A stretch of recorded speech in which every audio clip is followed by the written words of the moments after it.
Let's talk about the opposite of Eden. Hi everyone, this is your favorite Bible nerd, R.A. Sweeney. Welcome to Language of Life for Little Learners.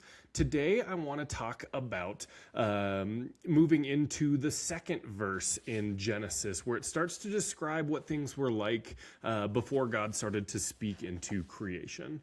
And so there's a Hebrew phrase that we're going to look at. It's actually two words in Hebrew that go together.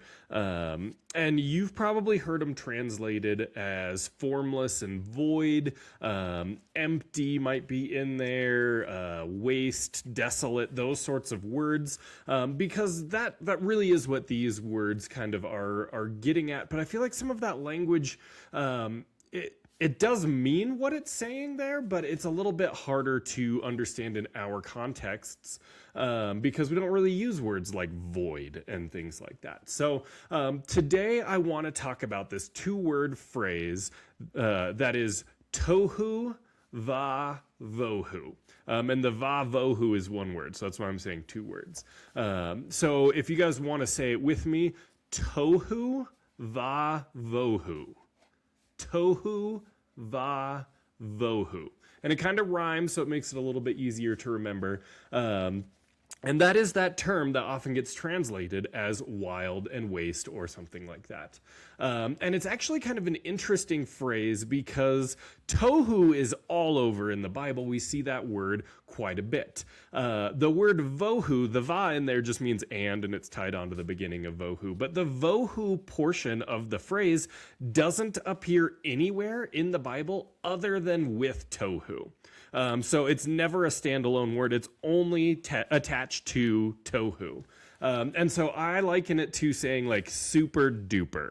Duper is not a word, but I can put it on super and it sounds similar. And everybody, I would assume every single listener here knows what I mean by super duper, even though duper is not a word. The duper does something to the super to make it do some more work there. And so it's kind of the same here, where it's kind of taking that idea of tohu and trying to expand it a little bit more. So what does it really mean? I said that it's kind of hard to understand in the way it gets translated. So what does it mean? So Tohu Va'Vohu describes two similar related things. And the way that I think is easiest to start thinking about what does it mean is to look at what God does about it in the following verses. So in the first 3 days of creation, you see God is starting to shape things. He's starting to get everything spread out. So he separates light from darkness. He separates the waters above from the waters below. He separates the watery spaces from the dry land space. And so he's really breaking out the different spaces that will then become inhabited. So he's making spaces for life. So tohu is the first part of that he's dealing with. It is a place that is not set up for life. Life cannot thrive here. So I translate it as uninhabitable. It is a place where life cannot, maybe not, it might not be saying life couldn't exist there, but it's definitely not going to thrive there. So it's not an abundant life sort of place.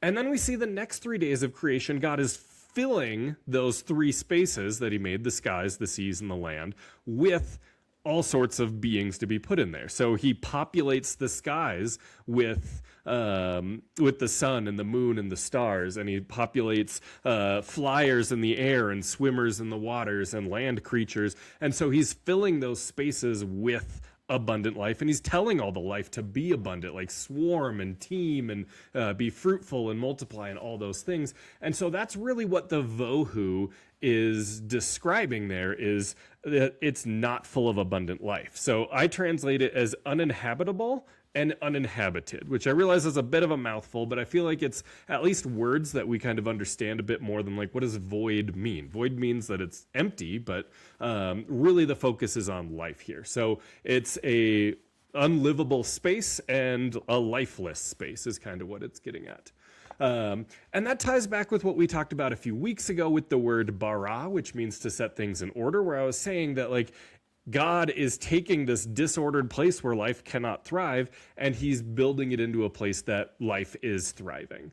And in that video, I mentioned Ovid's poetry, the Roman poet Ovid. So I actually brought my Ovid's Metamorphoses, and I was going to read kind of his description, because this is how I picture what Tohu Va'Vohu means. So he starts out, before the earth and the sea and the all-encompassing heavens came into being, the whole of nature displayed but a single face, which men have called chaos, a crude, unstructured mass. Nothing but weight without motion, a general conglomeration of matter composed of disparate, incompatible elements. No Titan, the sun god, was present to cast his rays on the universe, nor Phoebe the moon to replenish her horns and grow to her fullness.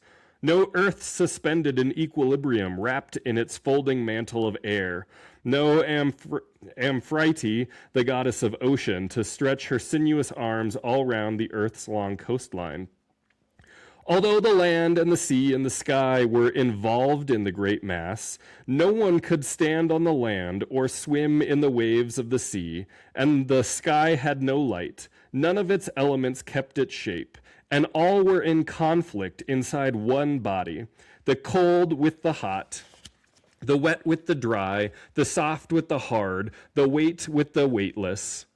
The God who is nature was kinder and brought this dispute to a settlement. And then it starts to describe how he disentangled all of these things. And I really like the word disentangled there, because that's really what's going on, is everything's just mashed up. And you see that with Genesis, where God's separating light from darkness. He's separating water above from water below. He's separating sea from dry land. He's disentangling this oneness, this just this everything mashed together, and he's breaking it out into different sorts of spaces so that they can then be populated with life. And so that's really what Tohu Va'Vohu means, is it's that sense of like nothing is separated out so that nothing can really thrive here. It's not set up for abundant life to thrive, and so abundant life isn't thriving.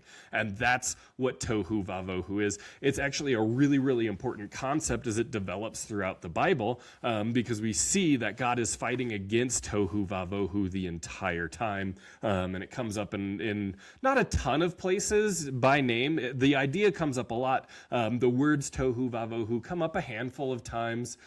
That's generally what it is. And I think Jeremiah does a really good job of kind of nailing putting the nail in that argument of, he makes an argument that he says, where God's saying, like, I didn't make creation to be Tohu Va'Vohu. I made it to be filled with abundant life. And so kind of juxtaposing those two against each other to really show, like, this is a place where life cannot thrive, and so it does not thrive. So that is Tohu Va'Vohu, that we might see translated wild and waste, formless and void, empty, all sorts of things like that, right there in Genesis 2, kind of the uncreated state that God then starts to work on. So that's what we have for this week. Thank you so much for joining me here on Language of Life for Little Learners. Don't forget to subscribe so you can see our weekly videos or listen to our weekly podcast to see what other vocab we're getting from the Hebrew and the Greek. Thanks everyone for joining me. Have a great week.